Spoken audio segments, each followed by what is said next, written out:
और उसके बाद अब इस दायित्व में हूँ, राज्यसभा का सदस्य हूँ। मैं इतना चीज़ें इसलिए बताया कि मेरा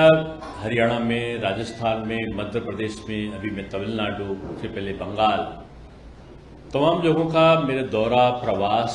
और संगठनात्मक कार्यों का अनुभव रहा। लेकिन मैं महाराष्ट्र के बारे में इतनी सुखद स्थिति की अनुभूति मैंने पहले नहीं देखी। और आज मैं कह सकता हूं कि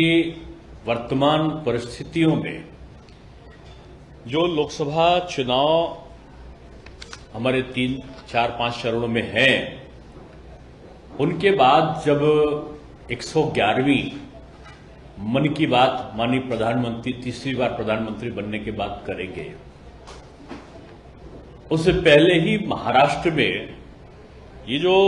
महाविकास आघाड़ी, ये जो परिवारवादी दल है, शिवसेना, उद्धव गुट, आरकेपी, जो आरकेपी है और एनसीपी है, और जो एनसीपी के साथ साथ जो और दूसरे दल हैं जो महाविकास आघाड़ी के सदस्य हैं, ये परिवारवादी दल विलुप्ता अवस्था में होंगे, अपने अस्तित्व की लड़ाई लड़ते हुए दिखाई पड़ रहे होंगे। बीजेपी लोकसभा चुनाव लड़ रही है और इस उत्साह के साथ बन रही है कि जो हमारा एनडीए है 48 पूरी सीटों को जीते, और जो हमारा एनडीए है अगले बार चाहे वो नगर निगम का हो, चाहे नगर पालिका का हो, चाहे जिला पंचायत का हो, चाहे विधायक का चुनाव हो, कुछ समय के बाद होने वाले हैं, उनमें अद्वितीय विजय को प्राप्त करे, इस मंशा से हमारा कार्यकर्ता लगा है। और मैं कह सकता हूं कि आज जो बिखरा हुआ महाविकास आघाड़ी है, महाविकास आघाड़ी के जो घटक दल हैं, ना तो इनमें तालमेल है, ना ही इसमें समन्वय है। कांग्रेस एक रिकॉर्ड बना रही है दलों को छोड़ने वाले नेताओं का। आज ना केंद्र में नेतृत्व है और ना ही प्रदेश में नेतृत्व है। शिवसेना उद्धव गुट, उद्धव जी और उनके परिवार तक सीमित है। अब इस शिवसेना का जो हिंदुत्ववादी चेहरा था, वो आज राम विरोधी चेहरा वाली जो पार्टी थी कांग्रेस, जो राम जी के अस्तित्व को नहीं मानती थी, जो राम सेतु बंद और रामेश्वरम नहीं मानते थे, जो श्री राम जन्मभूमि मंदिर आंदोलन का विरोध करने वाले लोग थे, उनकी मित्र बनकर वो आज काम कर रही है। उनका जो जिसको बोलते हैं कि जो एक नकली हिंदुत्ववादी चेहरा था, राम प्रेमी जो चेहरा था, वो रामद्रोही चेहरों के साथ में अपने अस्तित्व को खो चुका है। श्रद्धेय बाला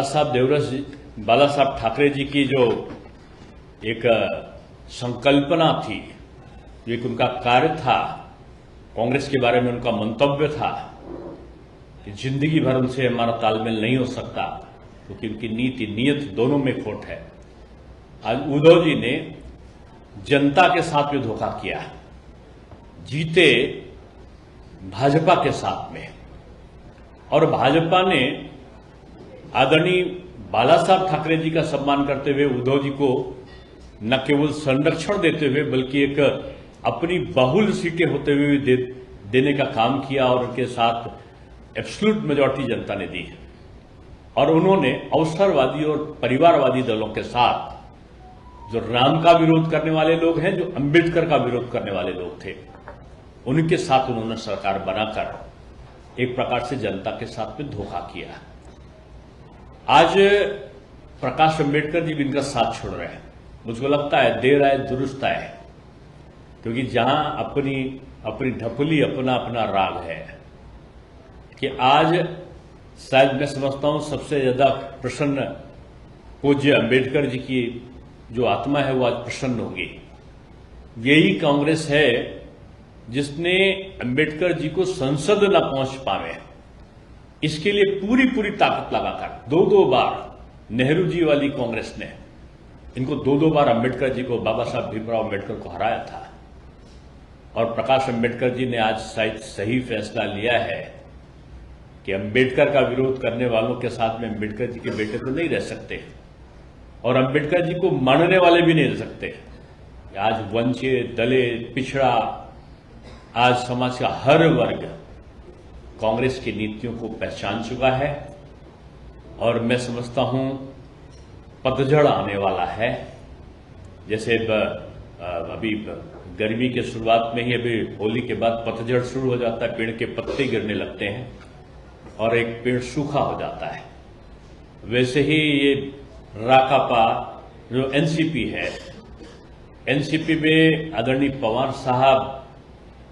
ये बात अलग है कि एक सम्मानित नेता हैं, लेकिन निश्चित रूप में अपने खराब स्वास्थ्य और अपने खराब विचारों के चलते, मैं विचार खराब इसलिए कह रहा हूं कि जीवन के उस पड़ाव पर जो एक संन्यास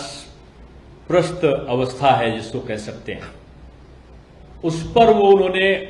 अपनी परिवारवादी सोच को नहीं बदला और राष्ट्रवादी सोच के खिलाफ उन्होंने एक अवसरवादी गठजोड़ करा। और मैं समझता हूं कि आज जहां शिवसेना का, उद्धव का हिंदुत्व का जो छलावा था, हिंदुत्व का चेहरा था, वो छलावा मात्र साबित हुआ और अब तो ये स्पष्ट हो गया कि उन्होंने अपना चोला भी उतार दिया है। और चोला इसलिए मैं कह रहा हूं कि अब तो हनुमान जयंती आने वाली है, रामनवमी आने वाली है।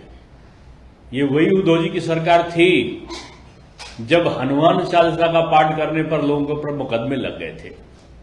अमरावती के सांसद को तो गिरफ्तार भी कर दिया गया था। ये वही लोग हैं जो श्री राम जन्मभूमि का जब शिलान्यास का कार्यक्रम अयोध्या में चल रहा था तो यहां उद्धव सरकार के लोग उत्सव मनाने के लिए उन लोगों को गिरफ्तार कर रहे थे। ये पालघर में साधुओं की हत्या के बाद